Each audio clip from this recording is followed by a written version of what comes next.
Hello and welcome. Today I am joined by Michael Kenny on the Wise Why, and I'm actually excited about this, but I've got to make sure that neither of us are rude, crude, or have and I'm going to try and say it, a double entendre. I believe that's how you say it. So, as usual, the Wise Why is not about me. It is about my guest, and this is the last one for the summer. So I thought we'd finish it with I'm going to do it with a bang. So Michael, over to you.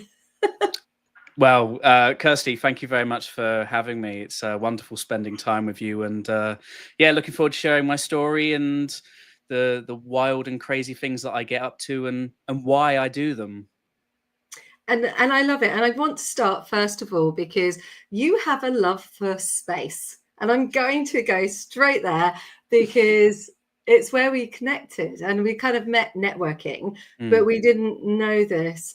And I think it's far more interesting for you to explain about your YouTube channel and your love of space and why that's important to you.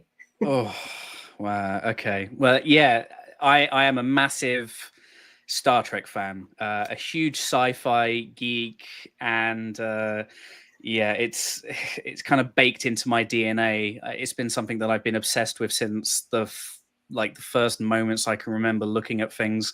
I've always had a love of media, and my brain likes to watch these things and go, what did I like? What didn't I like? And kind of forming a conversation around that. Everything's a good conversation to have, right? And Star Trek, particularly Star Wars as well, have formed such strong communities around the media that we see. And yeah, about 5 years ago, I started a YouTube channel. I've always had a passion, like I said, for media analysis and film criticism.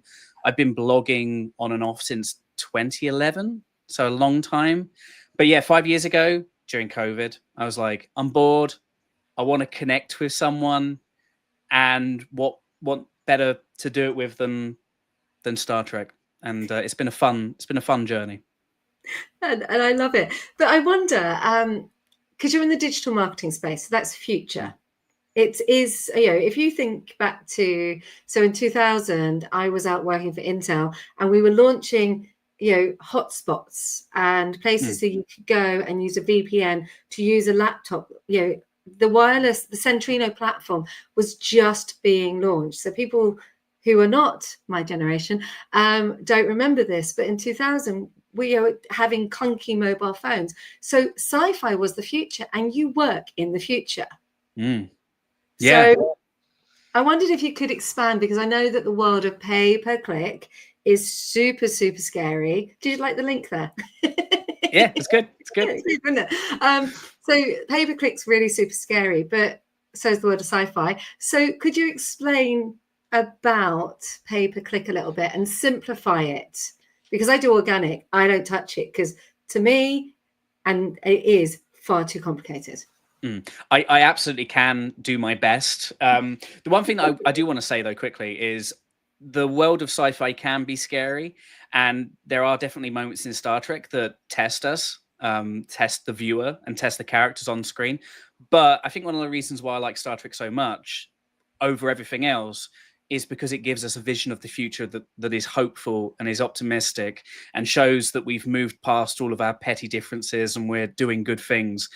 So it's hopeful and optimistic. And I choose, I don't want to sound too woo-woo here, but I'm so molded by the values and that kind of core ethos of Star Trek. It's kind of bled through into everything I do, including the day job, digital marketing, working with digital Gearbox. A lot of people, they go, oh, Google Ads, PPC, oh, it's a big, scary, kind of impenetrable thing that they're never going to hope to know.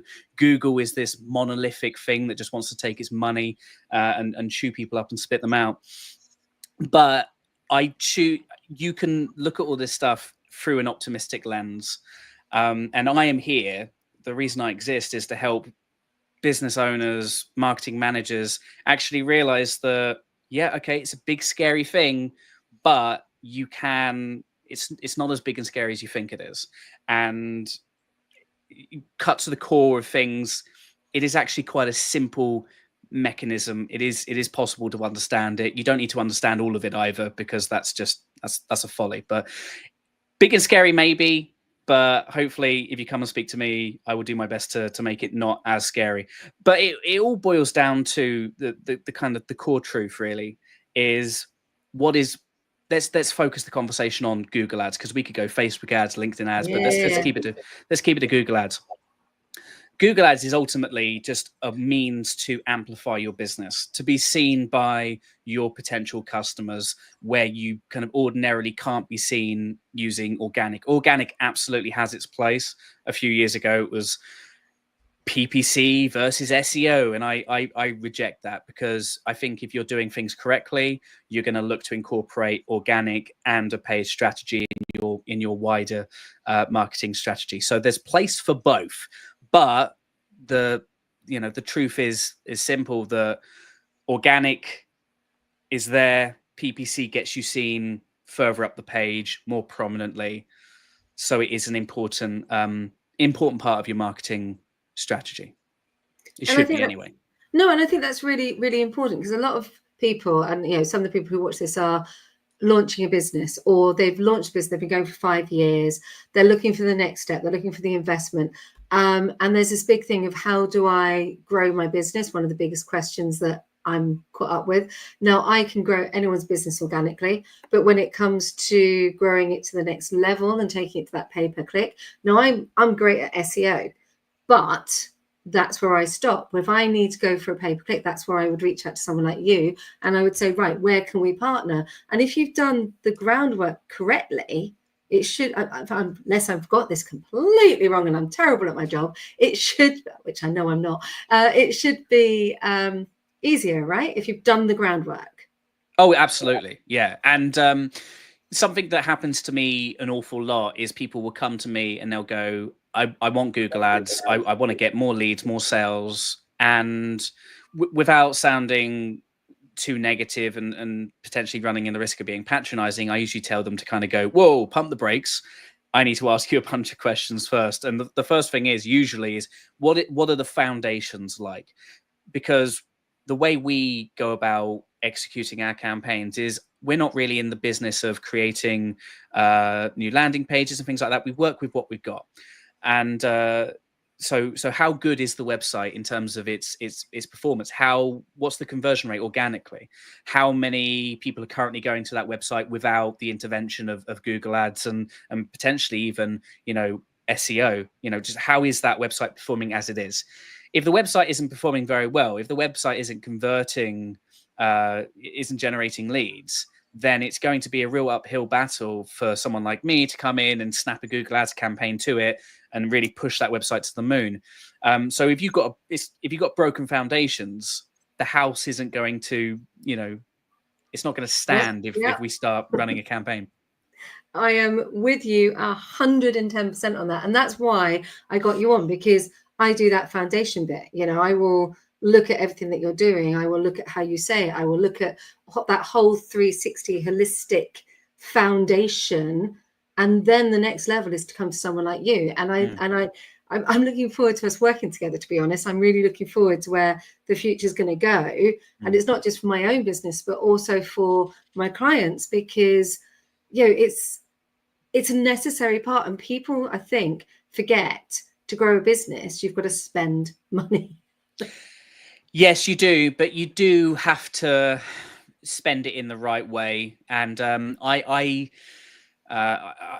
call myself the world's worst salesperson. I really don't see myself as a salesperson. I usually tell people to go away when they come to me, not because I don't want to talk to them. I love having conversations, but I think it's so imperative that you have all of your eggs in the right basket, the foundations in place before you go, before you get going. PPC should really be the flourish at the end. It's the cherry on the top of the Knickerbocker glory. It's the most delicious bit, but it's the bit that comes at the very end. So have you got your website right? Have you been running an organic campaign? Are you doing SEO at the moment? I love partnering with SEO professionals such as yourself, because there's this great knowledge exchange, because you can go, right, well, this is what we've been seeing. This is our current keyword strategy. And we can go, right, well, we can use that, or we can work together to refine that based on the data that we've got.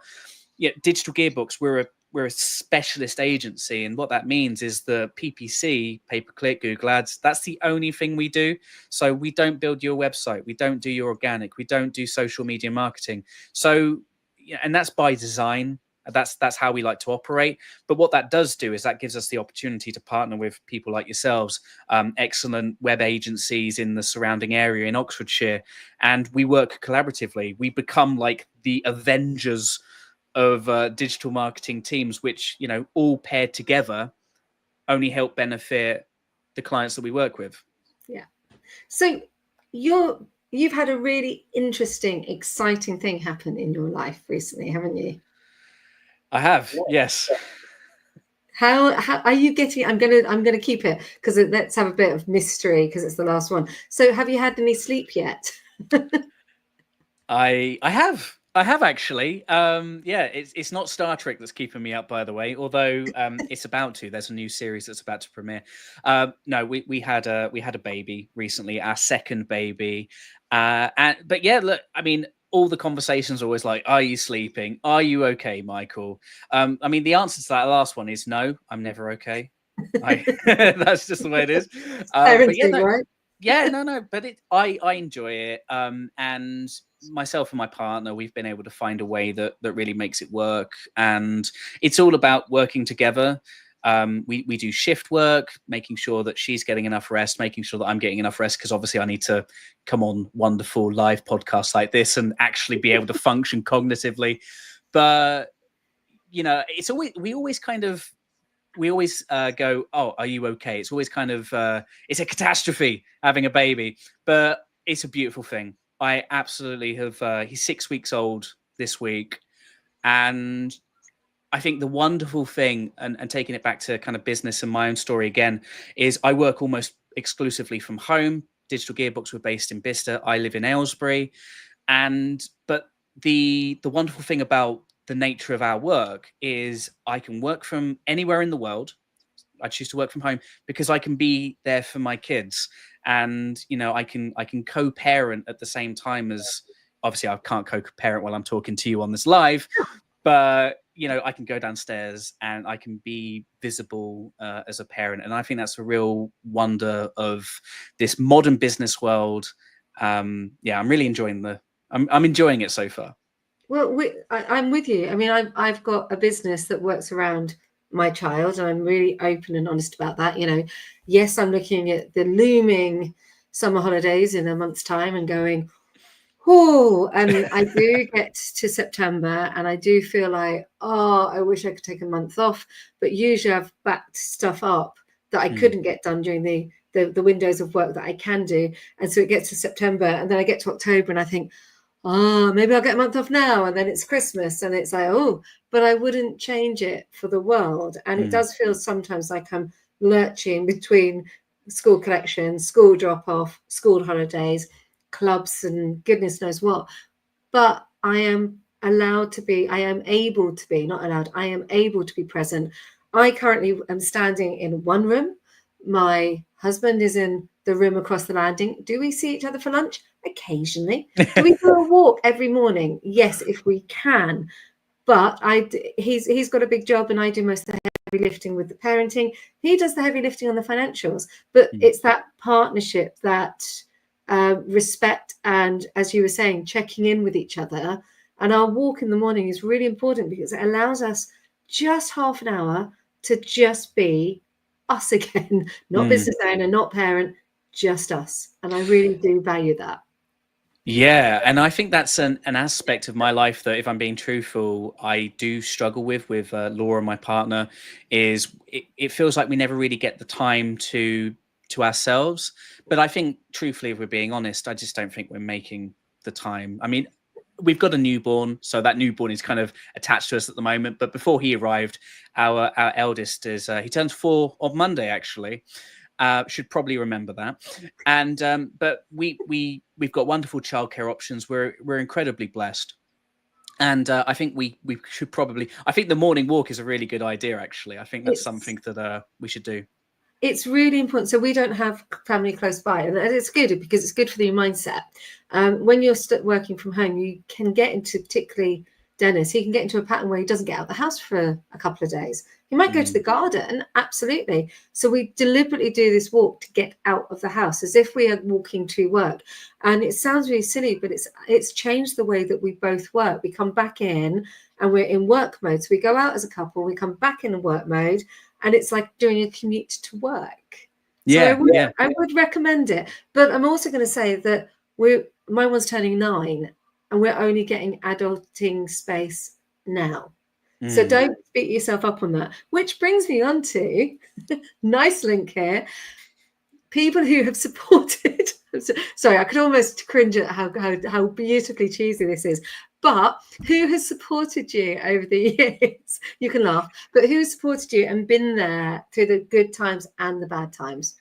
Oh wow. Okay. Well, by the way, first off, good segues.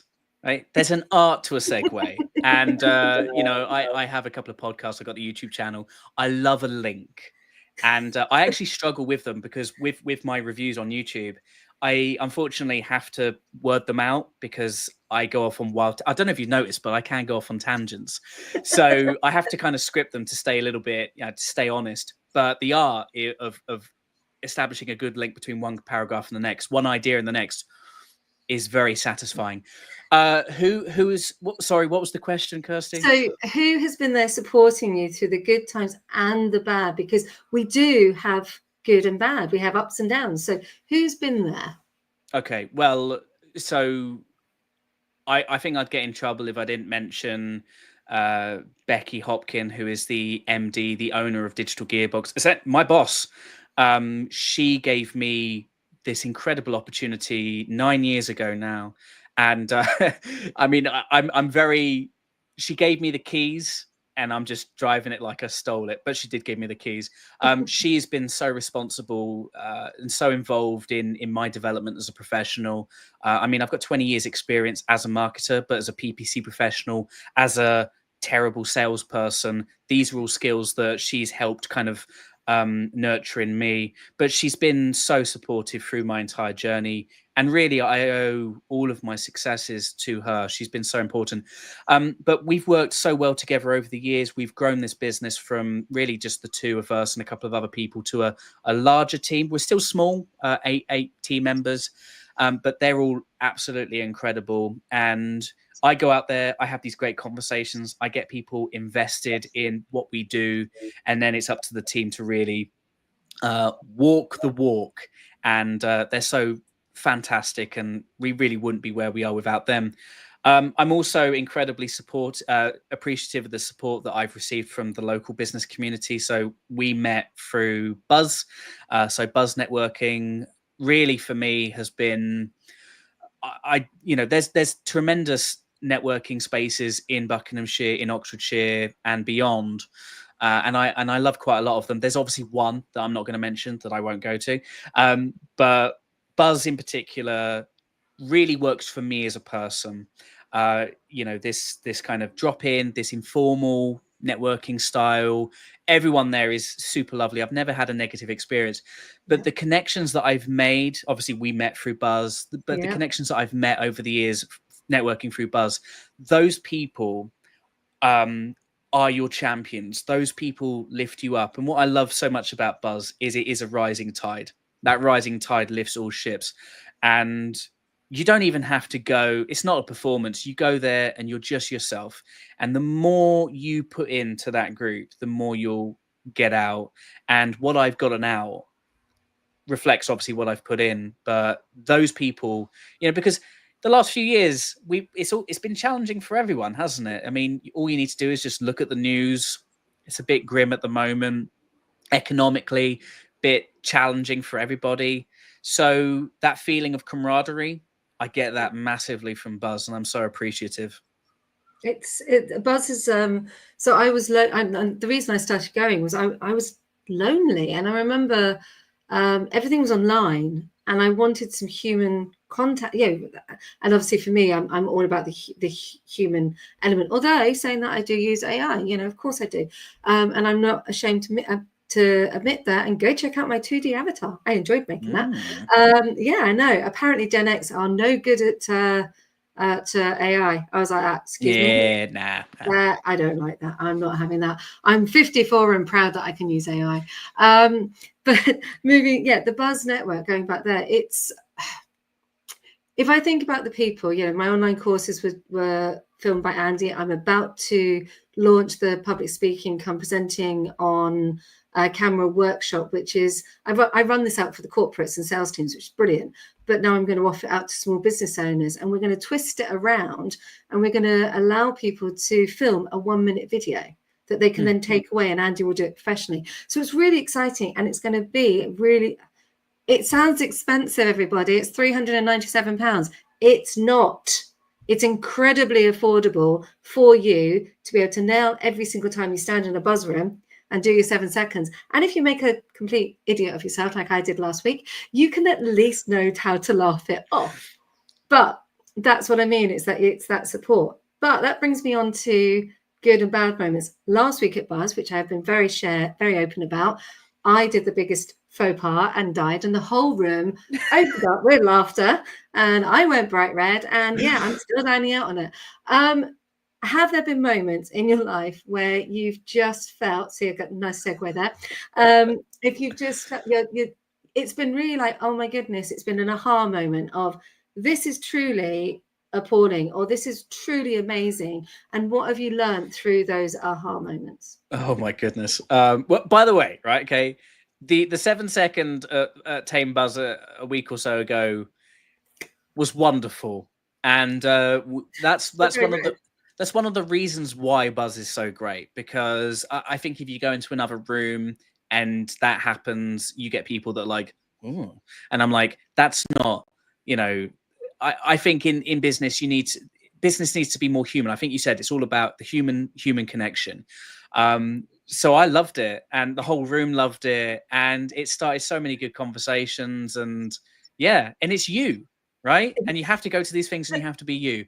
I guess, for me, I spend my entire life just in cringe mode. I am a walking, talking faux pas. But I just don't care at this point. I really don't. I haven't sworn. I don't think I've sworn yet. You haven't. I was going to say, I was going to put a little swear box here and go, right, which charity we're going to donate it to at the end. And but no, I haven't needed to. So we've still got 8 minutes or 7 minutes. Okay. You can probably see a little vein popping out my head going, you haven't sworn in 22 minutes, Michael. What the F is going on here?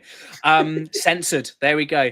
But yeah, I think so back in the day, let's go story mode. Back in the day, I used to work for a large kind of multidiscipline agency, and look, I appreciated my time there. I enjoyed my time there. I cut my teeth in marketing there, but you had to be someone else. You had to put a suit on.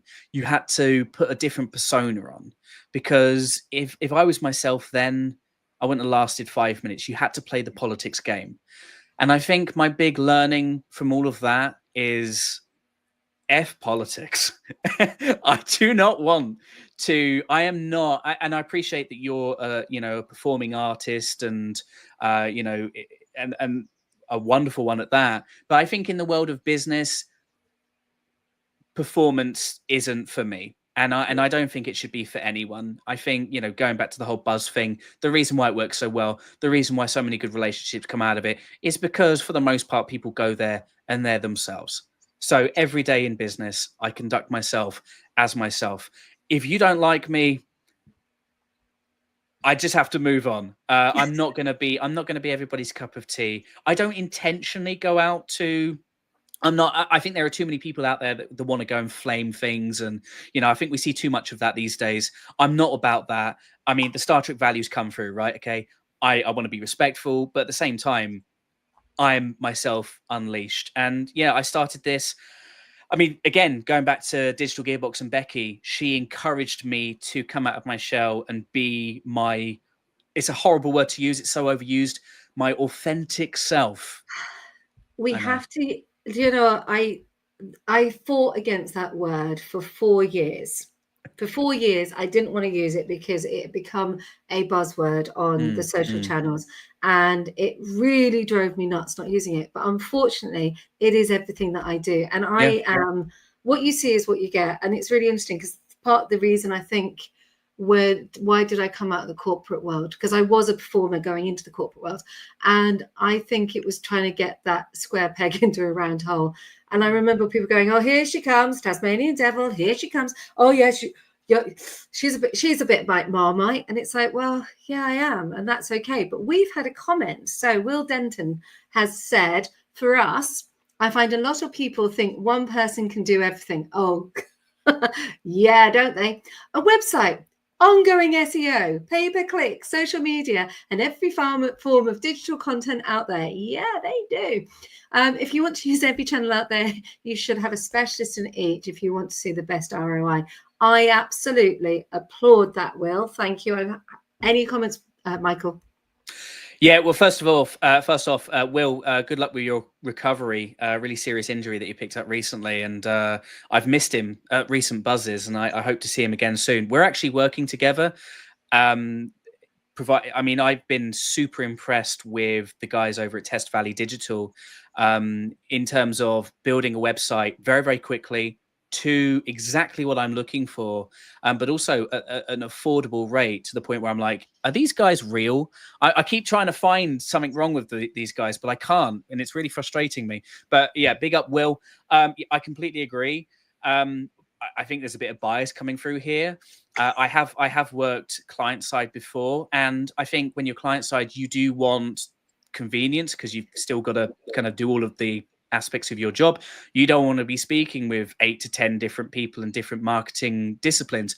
But if you really want the best kind of results, you need to work with the best. And there's nothing wrong with a full discipline digital marketing agency, people that do SEO and PPC. There are shared, kind of attributes between both. But I think if you truly want the best possible results from your PPC, from your SEO, from your website, you go to someone that is just an expert in that one field. So yeah, you might have to speak with multiple people, but suck it up, champ, because you want those results. Totally agree. I certainly wouldn't touch anyone's website. I can help you hone what you want to say on it and hone your key messages, but I'm certainly not going to design it. And Will, we should, when you're better, we should reach out and get together, because I'd like to know more. This is where the tables get turned, and you get to ask me a question. And I'm actually a bit nervous on this one because I've got no idea. In fact, someone who doesn't actually get nervous actually got nervous. Actually, that's not true. I always get nervous. But this time I got more nervous because it was like, where is this question going to lead us? Wow. Can I ask two? Yes. Okay. So you're a performer. You're an artist. You've obviously ported a lot of those qualities into your professional career. Yeah. But what would you say is the one thing that you've taken from your background as an actress? Is it actress? I was an actor. Yeah. As an actor, what's the one thing that you say you've taken from that world and ported into the world of business? Oh, one thing I would say, that you have a deadline and you meet it, because opening night, filming day comes. It doesn't, occasionally it gets pushed back, but if you're working towards the press night of a play, you're working towards the press night. And so you've got a deadline. You've got to know your lines. You've got, I guess, organization, actually, probably organization. You've got to know your lines. You've got to know your dance step. You've got to know when you're coming on. You've got to know what costume you're going to wear. You've got to know what hair and makeup. You've got to know every single thing. If you're going to throw an accent, you've got to throw an accent. That was terrible. That was good. It was good. No, that was truly true. That was totally awful. But if you're going to throw an accent, you've got to sit there and you've got to work out where you're going to place that vowel sound, how you're going to say each line. You've got to do that blasted work. See, I swore. You have got to be so ready for that. If you're doing theatre, that 35-minute call where you get, it's a 35-minute call, ladies and gentlemen. And then you've got your 5-minute call, which is actually your start time. So I would say deadlines and organization, because if you don't know your lines, guess what? You're going to flop. So I would say that one. Same thing on camera. The difference is you've got your filming day, you've got your script. Now in filming, it's even harder because you could walk into your dressing room and you've learnt your lines, so you can't over prepare on camera. So this is interesting. If you over prepare on camera, you're gonna screw up. Oh, sorry. You might fluff up. I shouldn't be so harsh there. Pull that one back in. But if you over prepare, you could, because you get into your dressing room and there, as you're getting into your costume or you're about to be called to makeup, you are learning new lines. A lot of the time, coffee in one hand. In the old days, some people had a cigarette as well, but not me. But coffee in one hand, script in the other, someone's doing your eye, and you're having to learn your new lines because something has happened the day before, because the way someone has delivered something. And so you have now got to adjust and adapt. So organization, deadlines, but flexibility. So I would say 3 things. Very much. That was a good question and rattled off. So yeah, it's really difficult because apart from that's just the foundations, actually everything that I do. So I'm trained in Stanislavski technique, and Stanislavski explores subtext. Stanislavski is how we explores how to connect to the audience. Funny that. And so I would say everything I do, the storytelling, the visual clues, learning the lines, all comes back to Stanislavski technique, which is really interesting because you have to imagine or learn. So I've got a cup here, and I love my cup. But if I was doing Stanislavski technique, I'd have to learn how to drink my cup without having my cup in my hand. And so I think one of the things with it is knowing how to connect to your audience when they're not there. And I think that's kind of what really underpins. So yes, there's a discipline and it is structured. Any performer out there who has retired will be a key member of your team because they are trained. And yet people don't think, oh, an actor, they've not got many skills. A performer, they can do a bit of a twirling. Well, that performer has spent hours and hours and hours learning how to perfect that pirouette or learning how to perfect that tap step. So they are really trained to deliver to a deadline and a brief. So I would say quite a lot of transferable skills there. How was that? Yeah. Very lots of, I mean, more than I thought in terms of, because you think it's just a performance, but no, there's so much more. There's so much more to it. Yeah. When you get a script, and this is what some people don't realize, when you get a script, so think of Taming of the Shrew, William Shakespeare. You get the script and you've got wonderful scenes, and there's a scene in Taming of the Shrew that can be played multiple different ways. It's not the final one. It's where she's been thrust around into, so Kate's been thrown into Petruchio's house, and thrown into the house, and she hasn't been fed for days, and I mean days. So you've now got to think about what is the subtextual meaning, and it could be as simple as what is this man that leads, I can't remember the lines, that means to treat me so. So why does this man treat me so badly? Now that could be so many different ways, but you've got to make a decision and you've got to understand what has gone on before. So this is where it really works with marketing. What's gone on before, what's going on now, and what's going to happen in the future. So subtext is really important, and yet so many people don't have it, but every actor does. So there you go. Big up there for us actors. Woo! Big up actors. Absolutely. Yeah. So I'm going to round this off just because I went on a rant there and ask you what's next. What's next? More. Like I said, we're on a mission to help businesses, predominantly local, but really any business owner, any marketing managers who are struggling with their marketing at the moment because they're struggling to see the value or they're struggling to get the results from their paid ads campaigns.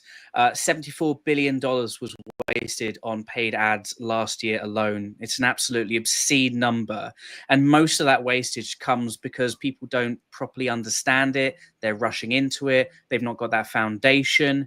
And yeah, what's next is I'm continuing that mission to help people understand how this works without bamboozling people, without chucking jargon at them. This stuff isn't as complicated as we make it out. If I'm doing it, so anyone can do it. But yeah, just education in a nice, light way, but truly just helping people is really